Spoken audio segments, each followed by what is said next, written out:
오늘 우리에게 주신 하나님의 말씀은 사무엘하 6장 1절에서 19절까지의 말씀입니다. 사무엘하 6장 1절에서 19절까지의 말씀. 사무엘하 6장 1절에서 19절까지의 말씀을 우리 한 절씩 교독하도록 하겠습니다.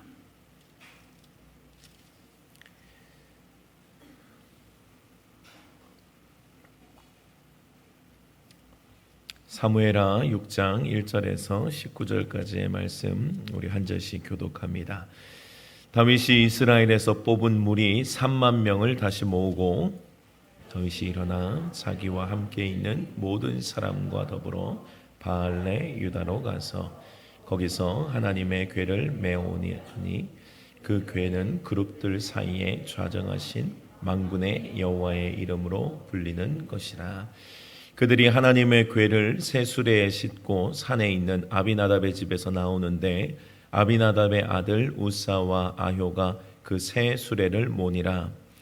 그들이 산에 있는 아비나답의 집에서 하나님의 궤를 싣고 나올 때에 아효는 궤 앞에서 가고 다윗과 이스라엘 온 족속은 잣나무로 만든 여러 가지 악기와 수금과 비파와 소고와 양금과 제금으로 여호와 앞에서 연주하더라.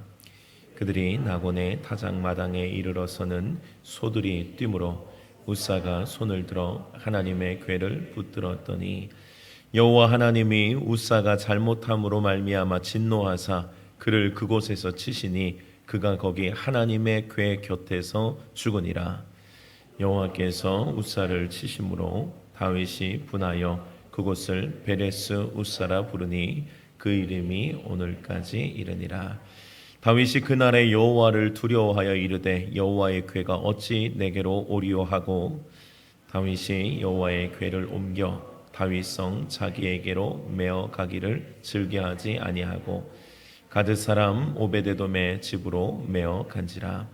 여호와의 궤가 가드 사람 오베데돔의 집에 석 달을 있었는데 여호와께서 오베데돔과 그의 온 집에 복을 주시니라. 어떤 사람이 다윗 왕에게 아뢰어 이르되 여호와께서 하나님의 궤로 말미암아 오베데돔의 집과 그의 모든 소유에 복을 주셨다 한지라. 다윗이 가서 하나님의 궤를 기쁨으로 메고 오베데돔의 집에서 다윗성으로 올라갈새 여호와의 궤를 맨 사람들이 6걸음을 가매 다윗이 소와 살찐 송아지로 제사를 드리고 다윗이 여호와 앞에서 힘을 다하여 춤을 추는데 그때에 다윗이 배 에봇을 입었더라. 다윗과 온 이스라엘 족속이 즐거이 환호하며 나팔을 불고 여호와의 궤를 메어 오니라. 여호와의 궤가 다윗성으로 들어올 때에 사울의 딸 미갈이 창으로 내다보다가 다윗 왕이 여호와 앞에서 뛰놀며 춤추는 것을 보고 심중에 그를 업신 여기니라. 여호와의 궤를 메고 들어가서 다윗이 그것을 위하여 친 장막 가운데 그 준비한 자리에 그것을 두매 다윗이 번제와 화목제를 여호와 앞에 드리니라. 다윗이 번제와 화목제 드리기를 마치고 만군의 여호와의 이름으로 백성에게 축복하고 함께 읽습니다. 모든 백성 곧 온 이스라엘 무리에게 남녀를 막론하고 떡 한 개와 고기 한 조각과 떡 한 덩이씩 나누어 주매 모든 백성이 각기 집으로 돌아가니라. 아멘. 그리스도인들이 세상과 다른 차이점이 있다면 주인의 차이입니다. 통치를 받는 게 달라요. 그래서 세상 사람들은 언제나 나의 삶의 주인이 나라고 생각하고 삽니다. 그래서 한 번뿐인 나의 인생 즐겁게 행복하게 살아야 한다. 그것이 세상 사람들의 마인드예요. 그러나 그리스도인들은 그렇지가 않습니다. 그리스도인들은 주인을 바꾼 사람이에요. 그래서 그 사람들을 나의 주님으로 모시고 주님을 고백하는 사람을 우리는 그리스도인이라고 부릅니다. 그래서 그리스도인들은요, 세상 사람들과 달라야 돼요. 세상 사람들은 언제나 나 중심적이에요. 내가 피해를 보느냐, 내가 어떤 유익이 있느냐, 나 중심적이라고요. 그러나 하나님의 사람들, 그리스도인들은 항상 하나님을 바라보며 사는 거예요. 주님이 영광 받으시는가, 주님이 기뻐하시는가, 이렇게 내가 행동을 하고 말할 때에 하나님이 어떻게 생각하시는가, 이것을 항상 신경 쓰면서 살아가는 사람들, 주님이 왕이시기 때문에 그 사람들을 바로 그리스도인이라고 하는 겁니다. 내 안에 말씀하시고 내 안에 주인 되시는 그 주님의 말씀에 귀를 기울이고 순종하는 삶을 살아가는 거예요. 그런데 그리스도인들의 이제 가장 큰 문제점이 있다면 그걸 아는데 잘 안 된다는 거잖아요. 그죠? 이름은 그리스도인인데 여전히 세상 사람들과 동일하게 내가 주인이 되어 있는 거예요. 아직도 내가 그렇게 중요한 겁니다. 말씀의 은혜는 받는 듯 해요. 그런데 말씀의 은혜가 삶으로 연결이 안 됩니다. 삶의 변화가 되지 않아요. 물론 모든 그리스도인들이 완벽하게 말씀대로 살 수는 없습니다. 우리가 어떻게 다 완벽하게 살겠어요? 죄 많은 우리들의 한계입니다. 그러나 늘 중요한 것은요, 의지예요. 의지. 그러니까 뭐 이래도 안 되고 저래도 안 되고 안 되는 건 똑같네. 그냥 뭐 그렇게 살지 뭐. 여러분들 그리스도인들은 그런 사람들이 아니에요. 이래도 안 되고 저래도 안 될지라도 의지만큼은 꺾이지 않아야 되는 거예요. 그럼에도 불구하고 하나님의 말씀대로 살아가려고 하는 나의 의지를 붙잡고 사는 사람들, 완벽하지 않지만 그 하나님의 흔적과 하나님의 은혜를 붙잡고 사는 사람들이 그리스도인입니다. 한국교회 안의 문제는요, 여러분, 말씀의 은혜가 없는 게 아니에요. 말씀의 은혜, 오늘도 예배 드려지는 모든 교회들마다 아니 하나님의 말씀의 은혜가 왜 없겠어요? 하나님의 말씀의 은혜가 있어야 되고 은혜가 있습니다. 하나님의 말씀의 은혜가 있다고요. 말씀의 은혜가 있고 은혜 받는 성도들도 있어요. 말씀의 은혜도 있고 은혜 받는 성도도 있어요. 근데 뭐가 문제예요? 은혜 받은 대로 살지 못한다는 거예요. 말씀이 내 안에 실제가 되지 못하는 거예요. 그 은혜가 나의 가치관이 변화되기까지 나아가는 사람들이 많지 않다는 겁니다. 그 은혜는 나의 삶을 바꿔야 하거든요. 그 은혜는 나의 삶의 가치관과 나의 삶의 목표를 바꿔야 된다고요. 근데 그렇게 가지 못하는 거예요. 여전히 나는 그대로 있고 은혜 받았네. 은혜 별도 나 별도예요. 은혜는 은혜대로 받고 그냥 나는 내 사람대로 살아가는 겁니다. 이게 우리에게 가장 큰 어려움이죠. 여전히 살아온 대로 삽니다. 여전히 내가 주인 되어 살아가는 삶이에요. 하나님의 말씀이 나에게 왕되지 않는다고요. 주님이 주인 되는 삶이라고 하는 것, 그 주님의 그 추상적인 하나님의 형태는 우리에게는 말씀으로 오는 거거든요. 그 말씀이 우리에게 하나님이라고요. 그 말씀이 우리에게서 역사돼야 되고 말씀이 내 안에 실현이 돼야 돼요. 근데 그 말씀이 내 안에 실현이 되지 않는 거예요. 여전히 나 따로 은혜 따로, 나 따로 가치관 따로, 은혜 따로, 다 따로따로 사는 겁니다. 예전에 오카노 목사님께서 하신 설교 중에서 가치관이 변화되지 않은 채 말씀의 은혜만 받는 사람들이 교회 안에 계속 모여들어서 교회가 커지게 된다면 그것만큼 무서운 교회가 없다라고 이야기하신 적이 있어요. 그만큼 말씀의 은혜도 중요하지만 변화되는 그 가치관에 그 변화되고 말씀 안에 순종하려는 사람들의 그 모임이 교회가 되어야 한다는 이야기입니다. 그렇지 않을 때 여러분들 그 교회가 커졌어요. 힘이 있어요. 능력이 있어요. 그러면은 뭘 하겠습니까? 하나님의 가치관이 그들의 공동체 모임을 통해서 드러나겠습니까? 아니면 내가 드러나겠습니까? 그 교회는 이제 커지면 그 다음 일은 이제 싸울 일밖에 없는 거예요. 서로의 가치관의 충돌로. 하나님의 가치관으로 하나 되지 않으니 커진 다음에 할 일이 뭐게 있어요? 그 다음에 싸우는 일밖에 더 있겠어요, 여러분? 그런 일들이 벌어질 수밖에 없는 거예요. 하나님의 가치관으로 변화되지 않을 때 그 다음 수순은 분명하다고요. 그 다음부터 그냥 치고받고 싸우고 서로의 가치관이 네가 맞니 내가 맞니 하면서 그냥 그렇게 투닥거리면서 복음의 본질에 대해서 접근하지 못하고 그렇게 걸어갈 수밖에 없다고요. 그리스도인들은 절대로 이 싸움을 여러분들 포기해서는 안 됩니다. 넘어지더라도요. 넘어질 수 있죠. 엎어질 수 있습니다. 그런데 여러분들 그럼에도 불구하고 깨닫게 하시는 주님의 은혜가 있을 때는 그거 붙잡고 다시 돌아오는 게 그리스도인이라고요. 다시금 나의 삶을 주님의 말씀의 가치관으로 다시 새기고 바꾸려고 하는 것이 우리들의 의지입니다. 하나님의 말씀 앞에 순종의 싸움을 치열하게 해야 되는 거예요.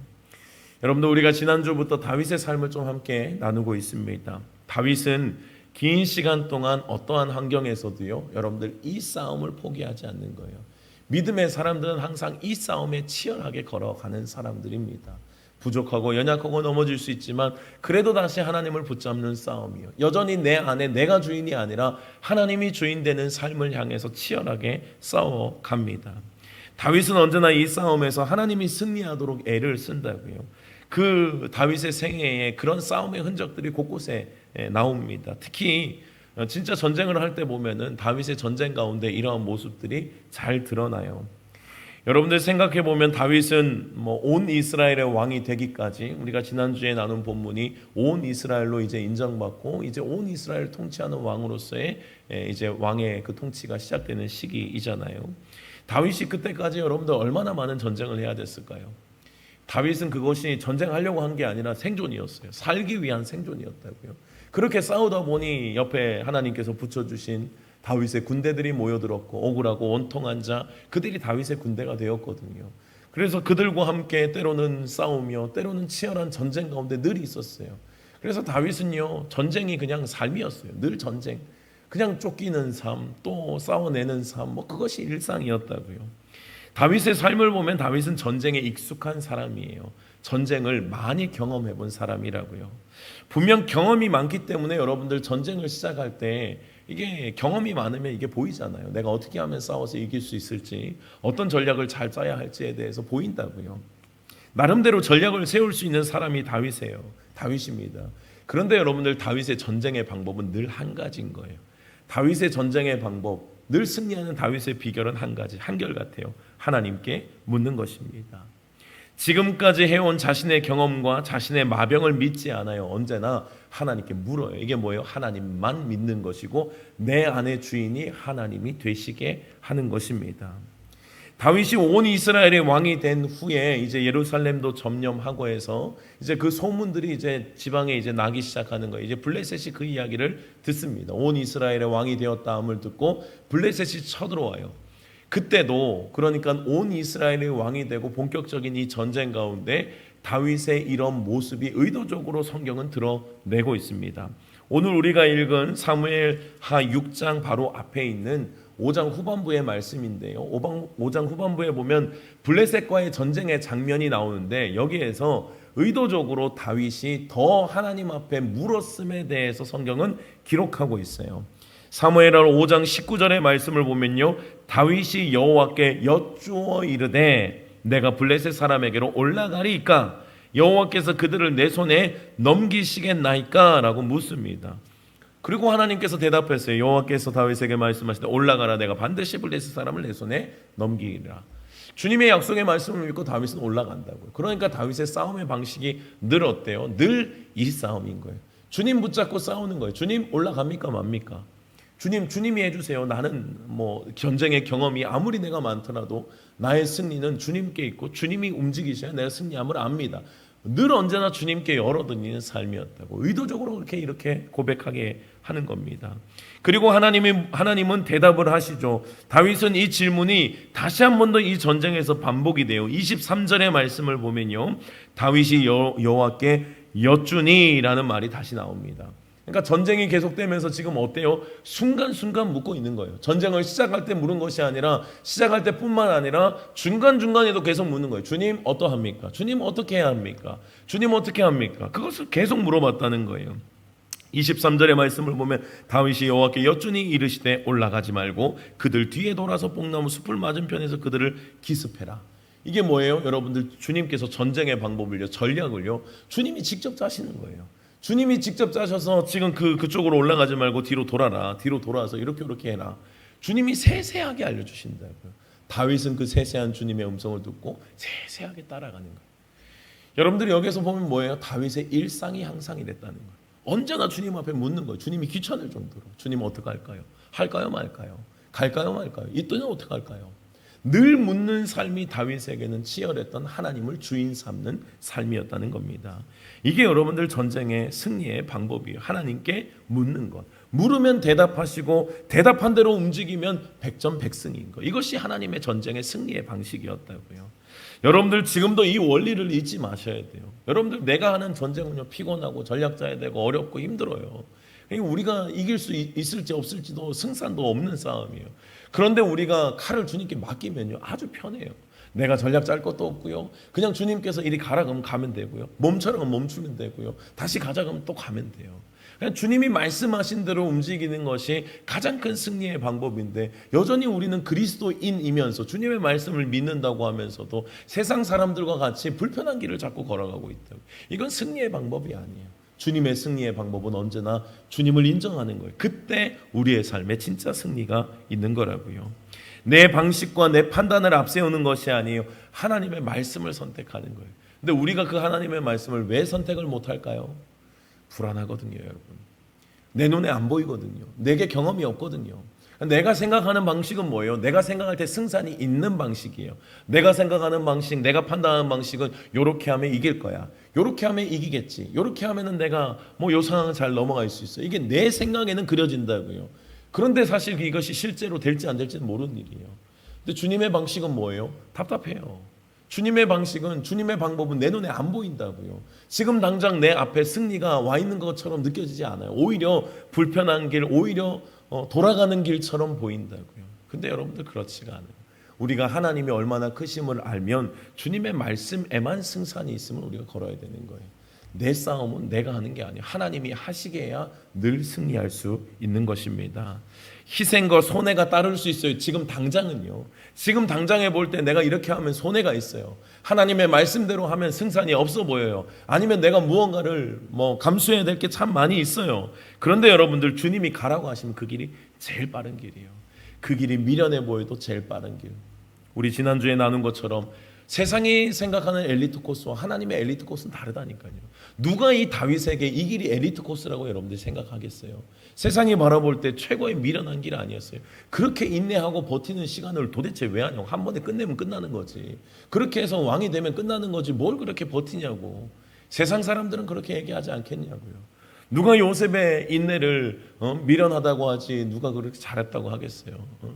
누가 욥의 인내에 대해서 하나님을 저주하고 속 시원하게 사는 게 낫지 않겠냐고 하지 않겠습니까?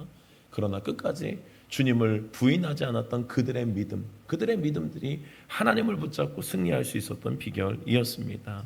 하나님의 말씀은 언제나 이야기를 해요. 언제나 하나님의 말씀을 선택하고 그 말씀에 끝까지 버티는 자, 인내하는 자가 승리했음을 항상 말씀하고 있음을 기억해야 합니다. 여러분들 모두가 이 믿음의 길을 선택하는 은혜가 있기를 주님의 이름으로 축원합니다. 느려 보여도 빠른 길이에요, 여러분들. 제일 빠른 길이에요. 제일 빠른 길. 세상의 빠른 길에 속으시면 안 돼요. 사람의 빠른 길이 아니라 주님의 빠른 길이 있어요. 주님께서 원하시는 그 길. 여러분들, 그런데 오늘 본문을 보면요, 다윗도요 늘 승리한 건 아니었어요. 그래서 다윗의 이런 실패가요 우리에게 주는 도전이 있어요. 우리도 늘 넘어지니까. 다윗도 완벽한 자 아니었어요, 여러분. 늘 좌충우돌이었어요. 다윗도 믿음의 사람처럼 늘 끝까지 전진하며 늘 승리하고 최고의 모습을 보여준 것 같지만 그도 실패했다가 일어선 기억들도 여러분들 많이 있어요. 오늘 본문은 그 본문을 이야기를 하고 있습니다. 다윗은 그 마음이 한결같았어요. 하나님을 향한 마음은 한결같아요. 근데 다윗이 실수한 적이 있어요. 다윗의 삶을 보면요, 일상에서는 늘 승리해요. 지금으로 보면 그런 거예요. 우리가 교회 안에서 서로의 대화 가운데, 관계 가운데 나를 포장할 수 있잖아요. 교회 안에서 예배를 또 더 거룩하게 드릴 수 있고, 만남과 대화와 모든 것, 나의 연약함들이 드러나지 않게 나를 얼마든지 포장할 수 있다고요. 그런데 여러분들 가정에 가거나 또 일상의 삶으로 돌아가면 어쩔 수 없는 내가 드러나지 않겠어요? 내가 계속해서 포장하며 살아갈 수는 없잖아요. 일상에서 삶에서 여러분들 주님의 말씀 안에 승리한다는 것은 참 어려운 일이거든요. 주님의 말씀으로 씨름하며 주님의 방식을 택한다는 것. 근데 지금 다윗의 삶은 이런 거예요. 다윗의 삶은 일상의 삶, 그러니까 어려운 싸움들은 늘 이겨왔어요. 어려운 싸움들, 세상 가운데 나아가서 주님을 선택하고 인내하고 버티는 이 싸움들은 늘 승리한 겁니다. 근데 다윗의 실수는요, 지금 이런 이 어려운 싸움이 아니에요. 의외의 곳에서 지금 다윗의 실수가 드러나는 거예요. 치열하게 세상에서 승리하기가 어려운데 다윗은 항상 승리했다고요. 그런데 다윗의 실수는 예상하지 못한 곳에서 벌어지는데 세상 속이 아니라 너무도 직접적인 하나님과 함께하는 현장에서 실수가 벌어지는 거예요. 바로 다윗이 언약궤를 다윗성으로 옮길 때입니다. 하나님의 임재를 상징하는 언약궤를 다윗성에 데려오자 한 것은 다윗의 중심을 여러분들 중심이 보이지 않습니까? 이제 내가 온 나라의 이스라엘의 왕이 되었으니, 온 이스라엘의 왕이 되었으니 하나님의 임재를 조금 더 가까이 두고 하나님의 임재를 우리 온 이스라엘 백성들이 조금 더 풍성하게 누리기를 소망하지 않았겠어요? 자신도 누리고 싶고 우리 또 이스라엘 백성들이 누리게 하고 싶지 않았겠습니까? 이거 하나님을 향한 중심이라고요. 그래서 하나님을 향한 중심을 가지고 지금 언약궤를 가져오려고 계획하고 움직이는 거예요. 분명 하나님께서 기뻐하실 일입니다. 하나님과 동행하며 살겠습니다. 주님과 함께 살겠습니다. 의지를 보여드리고 하나님 얼마나 기뻐하시겠어요. 그런데 다윗의 그 실패가 이 현장에서 이루어졌다는 거예요.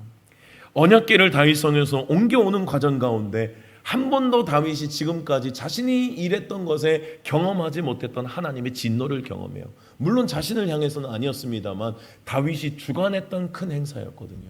자신이 주관했던 큰 행사에서 하나님의 진노를 바로 눈앞에서 목격하게 되는 겁니다. 실패하지 않을 것 같은 환경이에요. 실패할 수 없을 것 같은 환경. 하나님의 임재의 상징인 언약궤잖아요. 그런데 거기에서 실수가 벌어지는 거예요. 여러분들, 우리가 기억해야 할 것은요, 어떠한 환경에서도 어떠한 상황에서도요, 우리의 주님을 향한 이 긴장감은 놓아서는 안 돼요. 여러분들, 어떤 환경도 어떠한 직분도요, 나를 보장해 주지 못합니다. 환경과 상황이 나를 보장해 주지 못한다고요. 마음은 그럴 수 있어요. 그러나 환경과 상황 안에 있다라고 안심하면 안 돼요. 그곳에서도 여전히 주님을 향한 중심을 놓지 말아야 된다고요. 여러분들, 교회 건물 안에 있다고 내가 하나님 안에 있다는 착각해서는 안 돼요. 내가 교회 안에 있다고 하나님을 안에 있다는 착각은요, 엄청난 실수입니다. 직분이 결코 나의 믿음을 보장해 주지 않거든요. 여러분들, 우리가 안타까워하는 많은 사건 사고들이 교회 안에서 얼마나 많이 이루어집니까? 이게 만약에 우리 상식적으로 보면 가장 큰 은혜의 현장 아니에요? 우리에게 늘 예배가 있고 우리에게 늘 하나님의 임재가 경험되어지는 가장 우리에게는 교회가 그런 곳이 아니에요, 여러분? 근데 그곳에서 가장 많은 실수가 벌어지는 거예요. 가장 많은 실패가 벌어지고 있는 거예요. 여러분들, 다윗도 똑같았던 거예요. 직분이 결코 나의 믿음을 여러분들 보장하지 않습니다. 목사가 아니라 여러분들 교회의 총회장이라고 할지라도요, 그거 주님 앞에 믿음을 보장하지 못해요. 그 모든 직분들이 나의 믿음을 보장하지 못한다고요. 사람들이 볼 땐 환호하고 박수 쳐주겠죠. 당신 대단한 사람이라고 하겠죠. 그러나 하나님이 보시기에 아니면 아닌 거예요.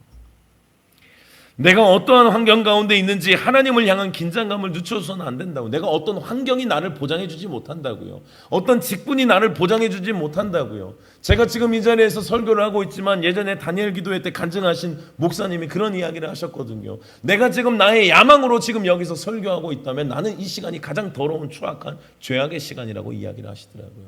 저는 그 말에 100% 공감합니다. 내가 지금 나의 야망을 위해서, 하나님의 영광이 아니라 하나님의 말씀을 말씀대로 푸는 것 같지만 그 안에 나의 야망을 품고 나의 여러 가지 생각들을 품고 지금 여기에서 거룩한 행위를 하고 있다면요, 여러분들, 이 자리가 가장 추악한 죄악의 현장이 된다고요. 하나님의 임재에 가장 가까운 곳에서 하나님의 임재와 가장 멀어지는 사람이 되는 거예요. 다윗의 실수는요, 가장 안전해 보였던 곳이었습니다. 이것을 여러분들 잊지 마셔야 돼요. 우리에게 안전을 보장할 수 있는 환경은 없어요.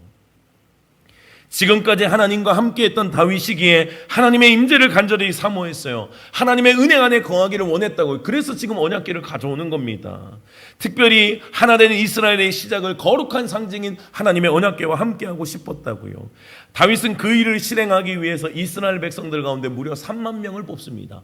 오늘 6장 1절의 말씀을 보면요, 다윗이 이스라엘에서 뽑은 3만 명, 그것도 뽑은 거예요. 그냥 대충 아무나 데려온 것도 아닙니다. 뽑았어요. 3만 명을 뽑았습니다. 그리고 데려와서 동원된 사람들의 수를 보면 어때요? 다윗이 그 일을 얼마나 중요하게 여겼는가가 드러나는 거예요. 다윗이 그 일을 정말 소중하게 여겼습니다. 중요하게 여겼다고요. 뽑아서 선별해서 데려왔습니다. 그리고 자신과 함께하고 있는 모든 사람 3만 명이 가서 지금 바알레 유다로 가서 하나님의 궤가 있는 곳으로 가서 지금 궤를 가져오는 거예요. 순수한 마음, 하나님을 사랑하는 마음, 하나님을 향한 진정한 진짜 중심을 가지고 그렇게 움직이는 거예요. 다윗은 이 일을 행하면서 마음 가운데 확신이 있었을 거라고요. 하나님이 이 길 기뻐하신다. 하나님이 기뻐하실 거라는 확신에 가득 차서 움직였다고요. 그런데 거기서 예상하지 못한 사고가 바로 벌어지는 거예요. 하나님의 궤를 새 수레에 싣고 나오면서 하나님의 궤를 붙든 웃사가 하나님의 진노로 그 자리에서 죽은 거예요. 마음을 다했고 힘을 다했고 다윗이 직접 주관한 큰 행사였습니다. 중심에는 문제가 없어 보였다고요. 그것도 하나님의 임재의 상징물인 언약궤를 가져오는 것이었어요. 순수한 다윗의 마음이 그 하나님과 함께하고 싶은 임재를 누리고 싶은 그 마음이었습니다. 실패할 일이 전혀 없어 보였어요. 그런데 실패하는 겁니다. 그래서 다윗에게는 이 일이 다윗에게도 매우 큰 충격으로 다가오는 거예요. 다윗에게도 그 일이 충격입니다. 자신이 직접 주관하는 큰 행사에서 한 번도 경험해보지 못했던 하나님의 진노를 눈앞에서 보는 거예요. 큰 충격입니다. 내가 도대체 무엇을 잘못했지 많은 생각을 했을 거라고요. 결국 하나님의 궤를 옮기는 행사는 취소되었고요. 하나님의 궤는 오베데돔의 집에 옮겨지게 됩니다. 뭐가 문제였을까요, 여러분? 다윗의 마음 부족하지 않았거든요. 다윗은 순수했거든요. 무엇이 문제였어요? 다윗의 실수는 방법에 있는 거예요. 하나님의 방법을 따르지 않는 거예요. 하나님이 기뻐하실 거라는 확신은 가득했습니다. 그런데 그 상황에서 늘 다윗이 잘했던 대로 물었어야 됐다고요. 하나님 어떻게 해야 합니까? 그 하나님이 기뻐하실 것이라는 것은 변함없는 사실이에요. 그런데 어떻게가 빠진 거예요. 주님 어떻게 해야 합니까? 어떻게 진행이 되어야 합니까? 어떤 방식으로 옮겨야 합니까? 이게 하나님의 방식을 고집하는 고집이거든요. 하나님의 방식대로 하나님의 선함을 이루어야 되는 거예요. 여러분들 목표가 하나님의 선함입니다. 그런데 가는 길이 다 황폐화되고 막 죄가 드글드글하면 여러분들 그거 하나님 기뻐하시겠어요? 그래서 하나님은 항상 하나님의 방법을 고집하신다고요. 하나님의 길이 있다는 거예요. 하나님의 방식이 있다는 거예요. 아무리 선해 보여도 그 선한 방식에는 선한 길이 있다고요. 선한 일을 하기 위해서는 선한 길이 있어요. 그런데 그 선한 그 목표만 두고 그냥 뭐 인간의 방식 다 동원해서 그렇게 가요? 여러분들 우리 교회가 부흥하는 거 하나님 기뻐하시죠? 그런데 여러분들 우리가 수단과 방법을 가리지 않고 옆에 있는 교인들 다 뺏어온다고 여러분들 생각해 보십시오. 그거 하나님 진짜 기뻐하십니까? 그렇게 해서 우리 교회가 지금 막 앞자리가 드글드글하고 막 다 찼어요. 하나님 기뻐하셔요, 여러분? 절대 그런 착각하시면 안 돼요. 구원은 오른 주머니 빼서 왼 주머니 넣는다고 주님의 구원이 이루어지는 게 아니에요. 이거 하나님 입장에서 착하게 생각하셔야 돼요. 그래서 잘못된 교회들을 보면은 우리 교회 더 좋다고, 우리 교회 와야 된다고. 여러분들 그렇게 해서 사람을 모을 수는 있어요. 그러나 방식에서부터 하나님 잘못됐으면 하나님 거 기뻐하지 않으시는 거예요. 하나님의 방식이 있다고요. 하나님의 뜻을 분명히 이루기 위한, 하나님의 거룩함을 이루기 위한 방식이 있는 거예요, 여러분들. 그 하나님의 방식을 따라가야 되는 거예요. 묻지 않고 내 생각대로 하나님 기뻐하시겠지, 하나님께서 원하시겠지, 그냥 내가 착각하면서 걸어가면 이런 실수하는 거예요. 분명히 보면은 실패할 게 없어 보여요. 성공할 것 같아요. 하나님의 뜻도 분명하고 하나님 기뻐하실 거고 내 마음 순수하고 그러니 뭐 되겠지 뭐 이런다고요. 여러분들 주님의 방식이 있다고요. 자신의 방법을 택하여 움직인 결과 가장 거룩한 일에 실패하게 되는 거예요. 여러분들 이 교훈을요 가슴 깊이 생각하셔야 돼요. 하나님의 방법을 따라가는 것이 이렇게 중요하다고요. 하나님의 방법을 따라가지 않으면요 하나님의 임재에 가장 가까운 곳에서 하나님의 임재와 가장 먼 사람이 될 수 있는 겁니다.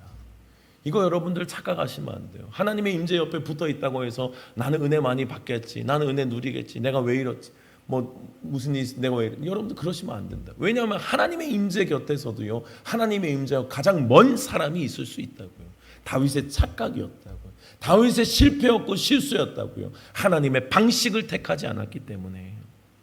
그래서 우리는 하나님께서 우리가 바르게 하나님을 사랑할 수 있도록 하나님의 방법을 우리에게 세세하게 알려주세요. 그게 우리에게는 구약에 있는 율법들이고 우리에게 주신 많은 약속의 말씀들이에요, 여러분. 주님께서 그것을 말씀하시면서 뭐예요? 이 방식대로 걸어오라는 거예요. 하나님을 사랑할 때 그냥 뭐 다 제쳐놓고 하나님 사랑하고 다른 사람 상처 주고 다른 사람 힘들게 하면서 하나님 사랑하는 게 아니라 정확한 하나님의 방법대로 하나님을 사랑할 수 있도록 우리에게 많은 성경의 66권을 통해서 우리에게 말씀하고 계시다고요. 아주 상세하게 성경에 기록해 주셨어요. 지금도 우리에게 말씀하고 계시고요. 우리가 수요일마다 웨스트민스터 대우리 문답을 함께 공부하고 있거든요. 우리 개혁신앙들, 개혁교회의 신앙에 우리 많은 질문들과 답을 통해서 우리도 같이 그 교리들을 지금 다시 한 번 더 배우고 있습니다만, 여러분들 교리를 공부하는 거는요 하나님께서 우리에게 말씀하신 분명한 방법을 따라가는 거, 이거 너무 중요한 겁니다. 알아야 하나님의 방법대로 따라가죠. 모르면 그냥 마음은 이렇습니다 하고 실패를 거듭할 수밖에 없는 거예요, 여러분. 마음이 제일 중요한 건 맞아요. 주님을 사랑하는 마음이 있어야 합니다. 그러나 사랑하는 사람은, 하나님을 사랑하는 사람은 반드시 사랑하는 하나님을 향한 그 마음만큼 하나님의 방식도 따라가야 되는 거예요. 그 하나님의 법을 고집하지 않으면 안 된다고요. 그냥 목표만 정해놓고 이렇게 하면 하나님 기뻐하시겠지. 이거 하나님의 말씀을 너무너무 모르는 거예요. 미련한 거라고요. 하나님의 말씀을 너무 모르면 그런 실수할 수가 있는 거예요. 하나님을 사랑하는 중심이 있다면 반드시 하나님을 사랑하는 그 방법을 선택하고 따라가야 한다고요. 하나님을 사랑하는 사람들은요, 하나님의 방법 따라가는 것에 익숙해지셔야 돼요. 이게 뭐냐면 하나님의 말씀으로 길들여지는 삶이에요. 하나님의 말씀으로 길들여져야 돼요. 하나님 사랑하니 내 멋대로 하면 되겠지, 하나님 사랑하니 이렇게 그냥 밀고 나가면 되겠지. 여러분들 큰 착각이에요. 실수할 수 있다고요. 실패할 수 있다고요. 임재 가장 가까이서 임재와 가장 먼 사람이 될 수 있으면 여러분 잊지 마셔야 됩니다. 내 고집대로 하나님 사랑하는 게 아니에요. 하나님을 사랑하기 위한 하나님의 방법이 있는 거예요. 그래서 그것이 하나님의 말씀 가운데 길들여지는 것이고 그것이 우리에겐 신앙 생활인 거예요.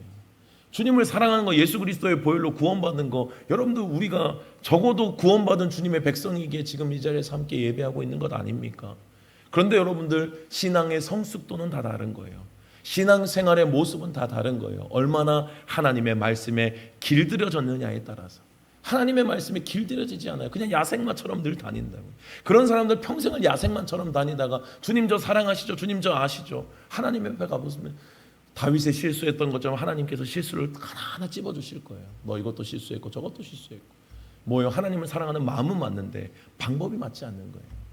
여러분들 하나님을 사랑하는 마음이 있다면 방법도 따라가야 되는 거예요. 야생마처럼 다니시면 안 돼요. 길들여지셔야 돼요. 누구의 말? 하나님의 말씀에. 하나님의 말씀에 길들여지지 않으면 언제나 그냥 하나님 사랑한다고 하면서 다 그냥 옆에 주변에 상처 주고 주변을 힘들게 하고 어렵게 만들고 주변 때문 나 때문에 기도하게 만들고 그냥 그러면서 자기는 몰라요. 하나님 사랑한다고. 그런 실수를 할 수가 있는 겁니다. 길들여져야 돼요, 여러분. 하나님을 사랑하는 자 반드시 하나님의 방법에 따르는 것에서도 여러분들 익숙해지셔야 돼요. 익숙해지셔야 돼요. 그게 길들여지는 거예요. 야생마 같은 내가 아니라 길들여지는 나예요. 이해하고 깨닫는 자에서 어떤 자가 되어야 됩니까? 살아내는 자까지 가야 되는 거예요. 이해하고 깨닫는 자에서 살아내는 자까지. 말씀의 은혜가 삶의 가치관으로 연결되어야 되는 것이라고요. 물론 우리가 하나님이 주신 말씀 앞에 다 납득이 안 돼요. 여러분들 주님의 말씀 우리가 다 어떻게 납득합니까? 그래서 여러분들 방법을 바꾸셔야 된다고요. 여러분들 신앙의 시작은요, 이해하고 믿는 것이 아니에요. 일단 믿음에 이해되는 거예요. 요 방식을 여러분들 항상 기억하셔야 돼요. 그래서 뭐 이게 성향의 차이도 있겠지만요, 어떤 사람은 꼭 그게 이해돼야 믿어진대요. 이해해야 이게 내가 믿을 수 있대요. 근데 여러분들 믿음은 이해된다고 믿는 게 아니에요. 믿을 때에 이해가 되는 거예요. 이게 순서를 바꾸셔야 돼요. 하나님의 말씀에 건강하다면 그건 뭐 모든 사람의 말 따라가는 거 아닙니다. 하나님의 말씀 안에서 그 말씀이 분명히 온전하다면 그 말씀을 내가 그냥 일단은 받아들이는 거예요. 먼저 믿는 거라고요. 그때 이해가 되는 거예요, 여러분. 하나님이 우리에게 하신 말씀은 이유가 있어요. 믿고 따라갈 때 주님께서 그 모든 인생의 과정 가운데 길들여 가시면서 때로는 주님의 마음을 왜 그 방식을 고집해야 되는지에 대해서 이해하고 납득하게 하신다고요. 순서가 바꿔야 돼요. 그래서 여러분들 하나님의 사람은 항상 하나님의 식과 하나님의 법을 따라가는 것에 익숙해져야 돼요. 진짜 하나님의 사람은요, 하나님의 식과 법을 따라가며 하나님의 정확한 뜻을 이루는 것에 익숙해지는 사람이에요. 덮어도 그냥 무조건 하나님 사랑합니다 이게 아니에요, 여러분. 길들여지는 사람이라고요. 내 경험과 내 상식과 세상의 세련된 방식이요, 사람을 기쁘게 할 수는 있어요. 나에게는 뭐 내가 그렇게 움직일 때 마음이 시원할 수 있어요. 근데 하나님이 기뻐하시는 방식은 아니에요. 조금 답답해 보일지라도 주님의 방식을 택해야 한다고요. 여러분들 구원을 완성하시고 예수 그리스도를 믿는 믿음을 우리에게 요구하실 때에 세상에 많은 사람들이 왜 그 방법밖에 없냐고 이야기를 하잖아. 왜 예수밖에 없습니까? 아니 뭐 다른 길 없습니까? 조금 더 착하게 살면 안 됩니까? 뭐 다 올라가도 산 정상에서 만나면 되는 것 아닙니까? 세상 사람들의 종교를 가지고 이야기하는 거라고요. 뭐 이쪽 길로 가든 A 길로 가든 B 길로 가든 C 길로 가든 정상에서 다 만납시다 이거라고요. 성경은 말씀하고 있는 거예요. 다른 이름은 없대요. 오직 구원받는 그 이름, 오직 예수. 다른 이로서는 구원을 받을 수 없는 천하 사람 중에 구원을 받을 만한 다른 이름을 우리에게 주신 것이 없다라고 말씀하셨어요. 그러면 그대로 믿는 거예요. 다른 이름은 없어요. 예수 그리스도의 이름만이 우리를 살게 하는 겁니다. 주님이 말씀하셨습니다. 내가 곧 길이요 진리요 생명이니 나로 말미암지 않고는 아버지께로 올 자가 없대요. 여러분들 거기에서 인간의 지식을 가지고 이 길은 어떻습니까? 저 길은 어떻습니까? 좀 유사해 보이지 않습니까? 이런 방식은 어떻습니까? 여기 여러분들이 이 싸움을 하면 어떻게 하냐? 주님이 없다고 하면 없는 거예요. 주님이 오직 그 길이라고 하면 그 길을 믿어야 된다고요. 그 길을 믿고 선택하고 걸어갈 때 영생이 우리에게 보장되는 것이라고요. 그 안에 어떤 내용이 있는지, 그 안에 어떤 주님의 마음이 있는지 우리가 다 어떻게 알겠어요, 여러분? 그러나 성경 안에서 우리는 그저 믿음으로 그 길을 선택하고 걸어가는 거라고요. 그리고 믿고 선택하며 걸어갈 때 주님께서 깨닫게 하시는 거예요.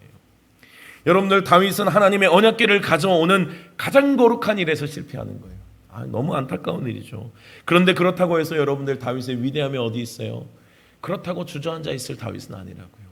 다윗은 실패를 경험했습니다.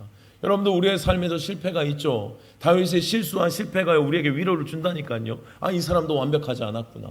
그래서 성경은 항상 위대한 사람들도 흠을 항상 이야기를 하는 게 뭐예요? 너네도 똑같으니까 너네도 그 길을 걸어오면 된다라고 우리에게 말씀하시는 거거든요. 다윗의 위대한 점이 뭐예요? 실패했다고, 주님께서 내 앞에서 저주를 퍼부으셨다고 위축되어 있지 않아요. 다시 생각하는 거예요. 다시 일어나는 거예요. 다시 중심을 붙잡는 거예요. 내가 도대체 뭐가 잘못됐지? 어디서부터 내가 잘못됐지를 다시 그것을 돌아보기 시작하는 거. 어디서부터 주님께서 뭔가 내 중심이 이상했나? 그러지 않은데 뭐지? 찾는 거예요, 여러분. 그래서 다윗은 어때요? 간절한 예배가 다시금 시작이 되는 거예요. 다윗의 진정한 감사의 예배, 간절한 예배가 이 실패로부터 시작되는 겁니다. 그러니 여러분들, 실패한 우리들에게 희망이 있죠. 그 실패가 뭐가 돼요? 주님을 간절하게 사랑하는 우리에게 도구가 되니까. 이것이 얼마나 감사한지 몰라요. 다윗이 하나님을 사랑했던 과정 다시 한번 보면요, 하나님의 궤가 옮겨진 오베데돔의 그 온 집에 복을 내리셨다는 이야기를 들어요. 그러니까 생각하는 거예요. 하나님의 그 언약궤를 가져오는 것이 분명히 하나님 싫어하시는 일이 아니라는 걸 다시 한번 확인하는 거예요. 맞아, 그 하나님의 언약궤를 보관하고 있는 그 온 집에, 오베데돔의 집에 복을 주셨으면, 이스라엘에 데리고 있으면 하나님께서 분명히 이스라엘에 복을 주실까? 이 확신이 또 생긴다고요. 다시 용기를 내는 거예요. 다시 힘을 냅니다. 법궤를 옮기는 작업을 다시 시작해요. 그래서 다윗이 두 번째 하나님의 법궤를 옮길 때는요, 다시 돌아보면서 철저하게 다시 시작하는 거예요. 철저하게 어디서부터 시작해요? 하나님의 방법으로 시작하는 거예요.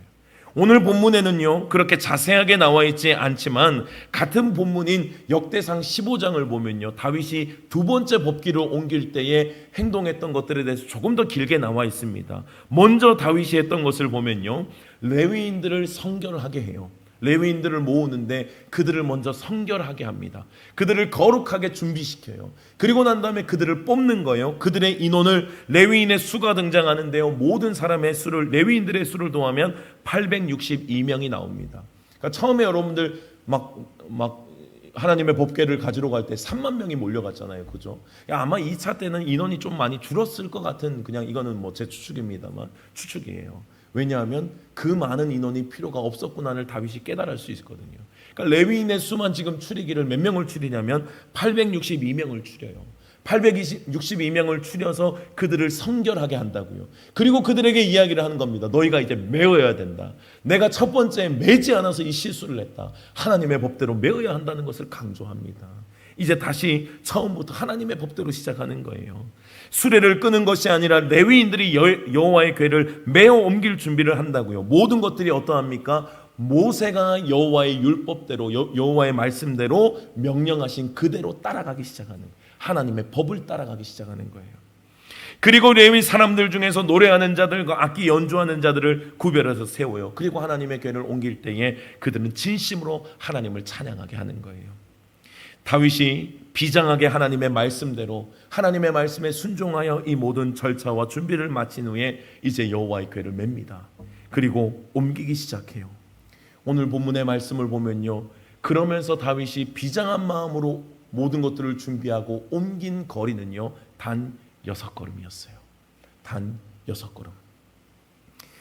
여러분들, 이 6걸음을 걸어가는 다윗의 마음이 느껴지십니까? 내가 준비 다 했으니 이제는 자신 있다. 그렇게 걸어가지 않아요. 이 6걸음이 상징하는 것이 있어요. 여러분들, 성경에서 7은 완전수이거든요. 그러니까 6이라고 하는 걸음, 6걸음이라고 하는 것은 다윗이 할 수 있는 모든 것들이었어요. 내가 할 수 있는 모든 것들을, 내가 할 수 있는 최선을 다해서 하나님의 영역을 제외하고 모든 것들을 최선을 다해서 준비한, 두렵고 떨리는 마음으로 준비한 6걸음의 예배였어요. 그리고 난 다음에 주님 앞에 예배를 드리기 시작하는 거예요. 하나님 앞에 제사를 올려드린다고 두렵고 떨림으로. 어떤 마음이 있겠습니까? 하나님, 이 마음을 받아주셔야 될 텐데, 주님이 이 고백을 받아주셔야 될 텐데 주님이 또 거절하시면 어떡하지? 분명히 두려움과 긴장감이 있었을 거라고요. 그러나 하나님을 사랑하는 그 마음은 어느 때보다 강렬했을 거라고요. 그 마음을 가지고 6걸음의 예배를 지금 하나님께 올려드리는 거예요. 여러분들, 이것이 다윗이 실패한 이후에 간절하게 하나님께 올려드린 하나님을 향한 예배였습니다. 하나님께서 이 행진을 기뻐해 주시길, 하나님께서 나의 마음을 좀 기쁘게 받아주시기를 원하는 다윗의 간절함이었어요. 내 생각과 내 판단과 내 생각을 내려놓고 내 방식을 내려놓은 하나님이 기뻐하시는 예배를 향한 여호와 앞에서 드린 간절한 예배였어요. 여러분들이 6걸음 후에 소와 살찐 송아지로 하나님께 제사를 드립니다. 이 다윗의 예배에서 우리가 주목해야 될 단어가 있는데 14절에 등장해요. 다윗이 여호와 앞에서예요. 다윗이 여호와 앞에서. 그리고 난 다음에 다윗이 여호와 앞에서 힘을 다하여 춤을 추는데, 그때 다윗이 배 에봇을 입었습니다. 이게 뭐냐면 춤추기에 적합한 복장이 아니라는 거예요. 안이 훤히 비치는, 움직일 때 움직임이 드러나는 그런 지금 옷을 입고 있다고요. 여러분들, 지금 그런 옷에서 지금 춤출 그런 상황이 아니에요. 그런데 다윗이 중요한 건 뭐예요? 하나님이 영광 받으시는 예배를 향해서 6걸음의 최선의 예배로 나아가는 거예요. 내가 할 수 있는 모든 것들을 다해서 하나님만 바라보고 여호와 앞에서 걸어가는 거라고요. 조심스럽지만 그러나 간절함과 기쁨을 다해서 하나님 앞에서 온 힘을 다해서 예배하는 거예요. 이것이 예배자의 마음이에요. 이것이 예배자의 마음이라. 여러분들, 오늘 예배 오실 때 어떤 마음으로 오셨습니까? 6걸음의 예배는요, 최선의 예배고 최상의 예배라고요. 내가 할 수 있는 전부를 투자한 예배예요.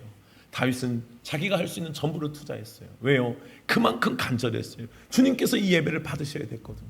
주님께서 나를 이렇게 기뻐해 주셔야 됐거든요. 그리고 주님을 향한 이 감사와 기쁨이 나에게 있는데 그것을 너무도 표현하고 싶었거든요.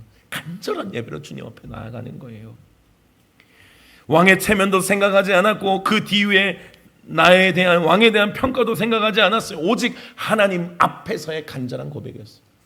여러분들이 예배 드릴 때 누구를 신경 쓰면 안 돼요. 옆에서 누가 나를 비난하네. 다윗도 보면 춤추는 걸 비난하는 미갈이 등장하잖아요.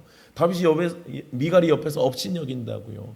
그 사람의 예배를 업신여긴다고요. 나의 진지하고 간절하고 6걸음의 예배를 옆에서 비방하는 자들이 여러분들이 있어요. 그런데 여러분들, 그렇다고 해서 내 예배가 꺾이면 안 되는 거예요. 하나님을 향한 이 간절함과 이 진지함을 가지고 주님을 향한 최선의 예배, 최상의 예배를 올려드릴 때에 주님께서 그 예배를 기쁘게 받으시는 거예요. 오직 하나님을 향한 간절한 고백이에요. 하나님, 여호와 앞에서. 오늘 우리의 예배가 누구 앞에서입니까? 여러분들, 여호와 앞에서요. 하나님 앞에서 여러분들 얼마나 간절한 마음으로 드리고 계시냐고. 이 다윗과 같은 간절함과 긴장함과 하나님을 향한 감사와 기쁨이 여러분들에게 있으시냐고. 여러분들, 우리가 회복되어야 할 예배예요. 그냥 습관적으로 여러분들 교회 나오시면 안 돼요. 예배는요, 구원받은 자의 진지한 고백이에요. 다윗이 나중에 미갈이 자신을 향해서 막 험담하고 비난하고 할 때에 다윗이 미갈에게 했던 이야기가 있어요. 오늘 읽지 않았지만 후반부에 보면요, 21절에 보면 다윗이 미갈에게 이르되 이는 여호와 앞에서 한 것이라. 이는 여호와 앞에서 한 것이라. 그가 내 아버지와 그의 온 집을 버리시고 나를 택하사 나를 여호와의 백성 이스라엘의 주권자로 삼으셨으니 내가 여호와 앞에서 뛰놀리라. 내가 이보다 더 낮아져서 스스로 천하게 보일지라도 내가 말한 바 계집종에게는 내가 높임을 받으리라. 뭐요? 나는 아무리 옆에서 네가 비난해봐라. 내가 이 주님을 향한 예배, 하나님을 향한 예배가 꺾이는가? 이 감사가 꺾이는가? 이 하나님을 향한 나의 고백이 꺾이는가? 여러분, 예배는 이 고백이 있어야 된다고. 다윗은 왕으로 삼아주신 하나님에 대한 감사였습니다. 평생을 인내하고 버티게 하시더니 주님께서 그래도 하나님이 나를 이스라엘의 주권자로 삼아주신 것에 대한 감사가 있었어요. 여러분들, 우리가 예배 드릴 때마다 우리의 감사는 뭐예요? 구원받은 자의 감사라고. 십자가의 구원의 은혜로 구원받은 자의 감격을 잃어버리면요, 예배를 구경하는 자가 되는 거예요. 감사를 잃어버리면 여러분들 예배를 평가하는 자가 되는 거예요. 미갈의 예배가 된다고요. 그저 뒤에서 잘 하나 보자, 어떻게 예배 드리는지 보자, 평가 한번 해보자. 여러분들, 하나님 앞에 예배 드릴 때 이 미갈의 예배를 주님께서 기뻐하시겠냐고요.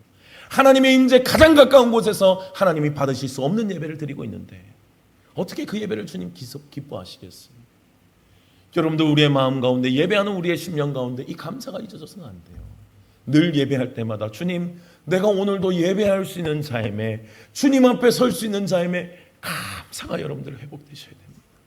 이 십자가 구원의 은혜로 나를 구원해 주셔서 어찌 나를 오늘도 예배하게 하셨는가, 어찌 내가 오늘도 여호와 앞에서 뛰놀게 하셨는가, 이거에 대한 감격과 이 예배를 회복하셔야 한다. 한국교회 여러분들, 여호와의 임재 앞에 모여드는 사람이 없어요. 여호와의 임재 앞에 모여드는 사람은 있어요. 그런데 여호와의 임재 앞에서 멀어지는 자들이 너무도 많은 거예요.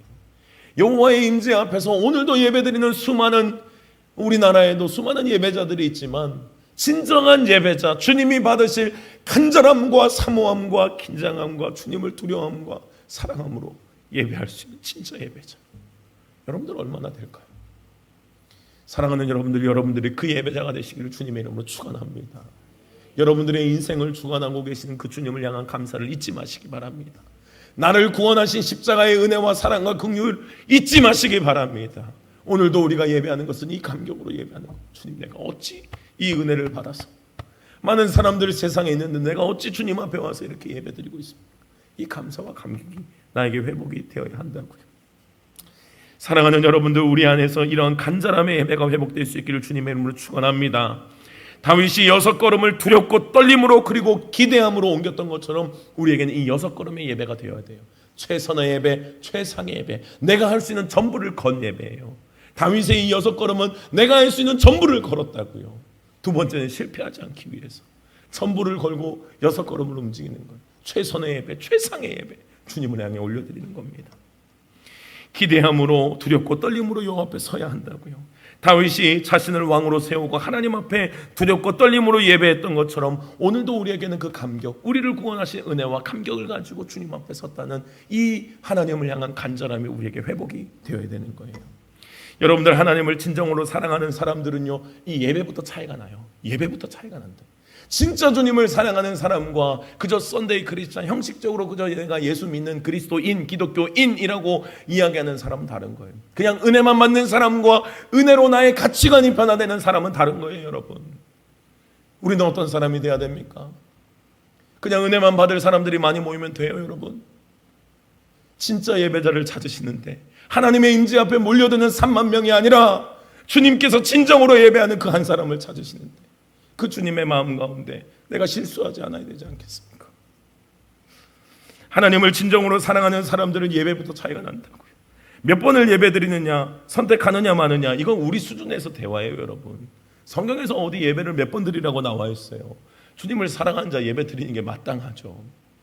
6걸음의 예배만 되면 돼요. 내가 할 수 있는 최선의 예배, 내가 할 수 있는 최상의 예배가 되면 된다고요.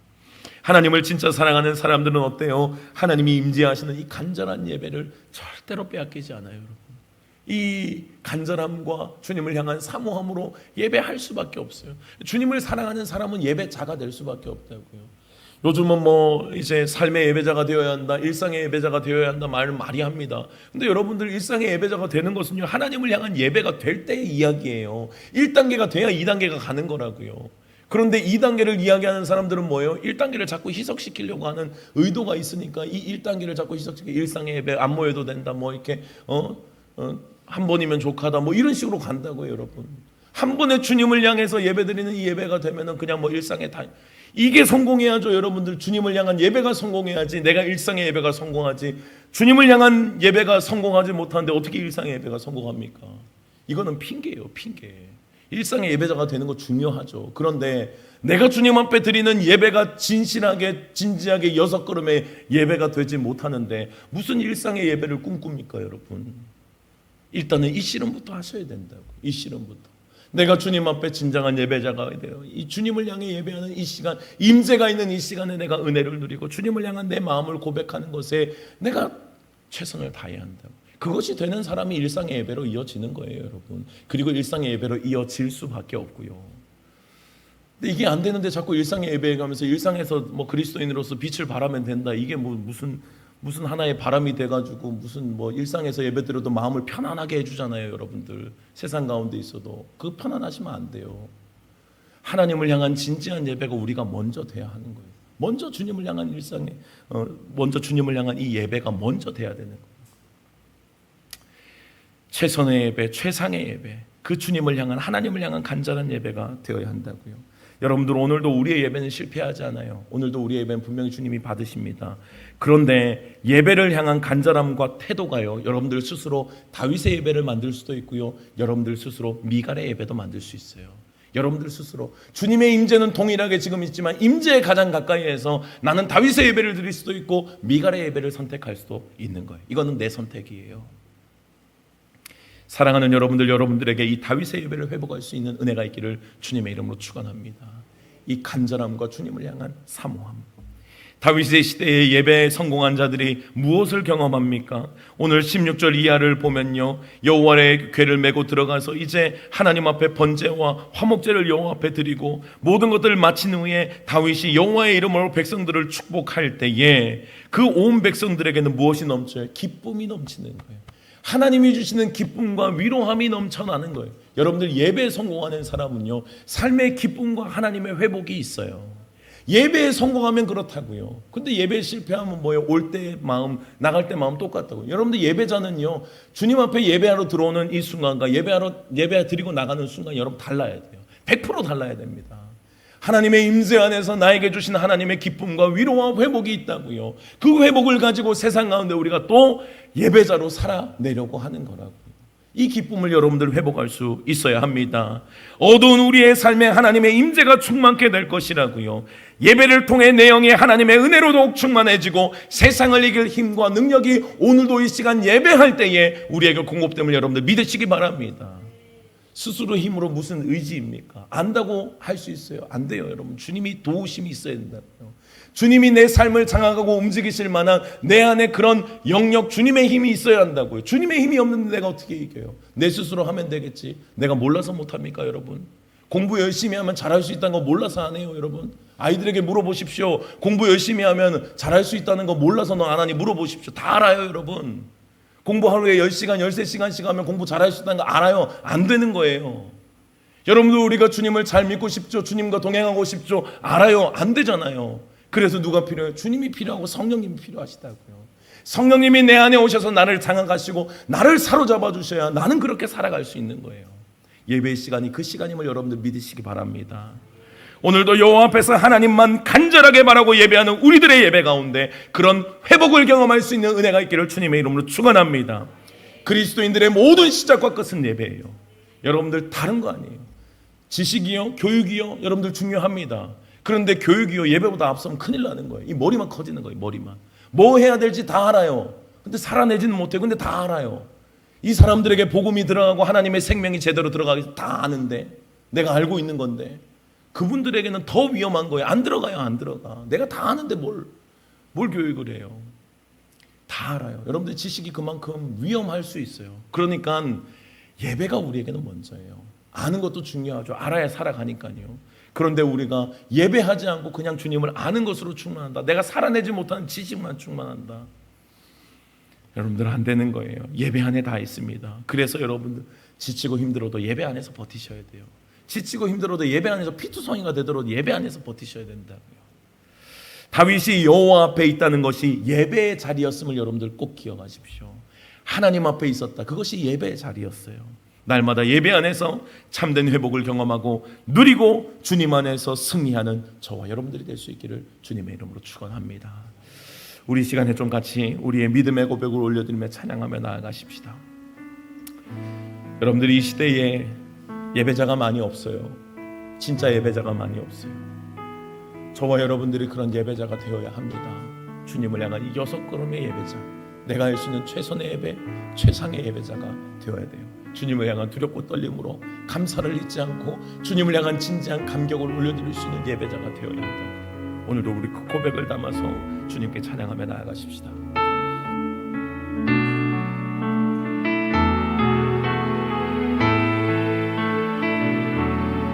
아무도 예배하지 않는 그곳에서 주를 예배하리라. 아무도 찬양하지 않는 그곳에서 나 주를 찬양하리라.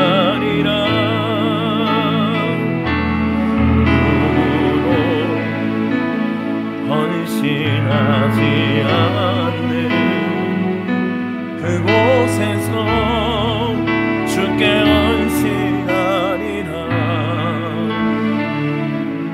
누구도 증거하지 않는 그곳에서 나 주를 증거하리라. 내가 말른 모든 땅, 내가 말른 모든 땅,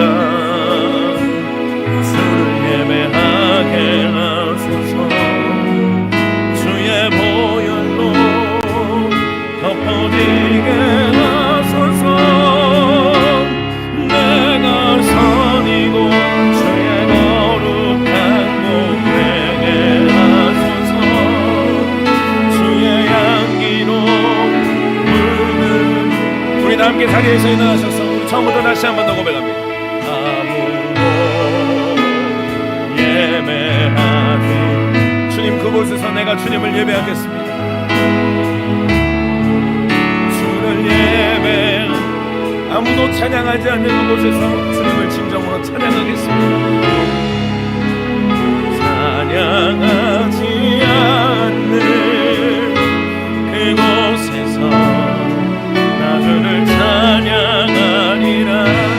아무도 헌신하지 않는 그곳, 아무도 헌신하지 않는 그곳에서 주께 헌신하리라. 누구도 증거하지 않는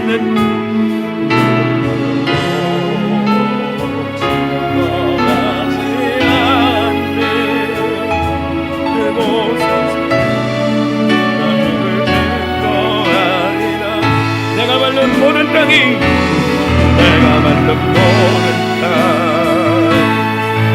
예배하게 하소서. 주의 보혈로 덮어지게 하소서. 내가 선이고 주의 거룩한 곳 되게 주의 향기로 물들이 내가 말른 모든 땅이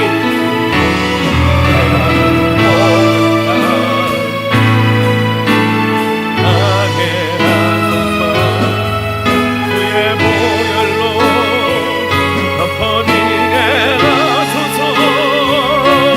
내가 선이고 주의 거룩한 곳 되게 하소서.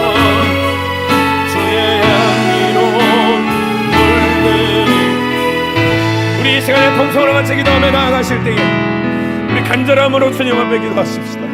주님, 내 안에 바위과 같은 6걸음의 간절함의 예배가 사라져 있습니다. 주님, 우리를 불쌍히 여겨주시옵소서. 다시금 그 간절함을 회복할 수 있도록 도와주시옵소서. 다시금 십자가의 은혜와 그 감사를 회복하게 하여 주시옵소서. 내가 오늘도 왜 예배드리고 있는지 목적을 잃지 않게 하시고 하나님 앞에서 예배하는 자들이 되게 하여 주시옵소서. 6걸음의 예배자로 내가 할 수 있는 최선의 예배, 내가 할 수 있는 최상의 예배로 하나님을 기쁘시게 할 수 있는 예배자가 되게 하여 주시옵소서. 그 예배가 삶에도 이어져서 모든 삶의 자리들 가운데 하나님을 드러내며 하나님이 기뻐하시는 예배자가 될 수 있게 주님 도와달라고 오늘 말씀을 기억하며 우리 주님의 이름 한번 부르고 통성으로 같이 기도하며 나아갑니다. 주여! 하나님 아버지, 주님의 진정한 예배자가 되게 하여 주시옵소서. 진정한 주님의 말씀 앞에서 예배자가 되게 하여 주시옵소서. 감사와 감격을 잃어버리지 않는 예배자가 되게 하여 주시옵소서. 나의 삶을 만드시는 주님의 말씀 앞에 온전한 그 말씀에 복종하는 예배자가 되게 하여 주시옵소서. 나의 삶을 다스리시는 주님의 음성 앞에 나의 삶으로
하나님 감사합니다. 오늘도 다시 참된 예배자의 주의 영을 우리에게 부어주셔서 감사합니다.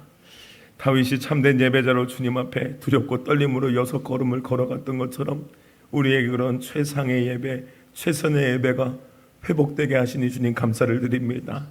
주님께서 주신 이 마음을 주님 잊지 않도록 도와주시고 내가 할 수 있는 하나님을 향한 최고의 예배로 내가 구원받은 자임에 하나님의 그 크신 희생으로 나를 살려주셨음에 사랑과 감사를 표현하고 고백하는 자들이 다 되게 하여 주시옵소서. 날마다 세상을 살아갈 때 우리의 힘으로 살아가는 것이 아니라 주님께서 주시는 공급하시는 그 은혜와 힘으로 살아가야 함을 우리는 믿사오니 예배 가운데 그 은혜가 흘러감을 우리는 확신합니다.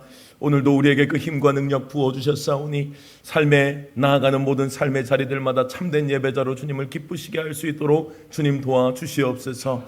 아무도 예배하지 않는 그곳에, 아무도 찬양하지 않는 그곳에 사람들이 3만 명이 모여 있다고 할지라도 그곳에 주님을 바르게 예배하는 자가 없었던 것처럼 우리에게 바른 예배자의 우리의 삶을 회복시켜 주셔서 사람의 수와 상관없이 어느 자리에 어떤 상황에 있든 하나님을 향한 진지한 예배, 주님을 향한 온전한 고백이 주님께 올려지는 우리 세종교회가 될 수 있도록 주님 축복하여 주시옵소서. 세종교회 예배마다 주님 기름 부어주셔서 하나님을 향한 이 간절함이 회복되게 하시고 6걸음의 예배자들이 넘쳐나게 하여 주셔서 주님을 사랑하는 자들로, 주님의 말씀 앞에 길들여지는 자들로 우리 세종교회가 충만할 수 있도록 주님 도와주시옵소서. 한 주간도 살아가는 우리들의 모든 삶의 자리들 가운데 주님의 은혜와 형통으로 함께하여 주셔서 주님을 붙잡고 살아갈 때 우리의 삶에 채우시고 도우시는 하나님의 은혜 역사를 날마다 경험하는 주님을 사랑하는 성도들이 다 될 수 있도록 축복하여 주시옵소서. 지금은 우리 주 예수 그리스도의 은혜와 하나님의 크신 사랑하심과 성령의 교통하심이 오늘도 주님 앞에서 여호와 앞에 예배하며 6걸음의 예배자로 주님 앞에 나아가기를 소망하는 이 자리에 모인 모든 주의 사랑하는 성도님들 머리 위에, 가정과 직장과 자녀들 위에 주님께서 피로 값주시고 세우신 세종교회 위에 이제로부터 영원토록 함께 하시기를 간절히 축원하옵나이다. 아멘.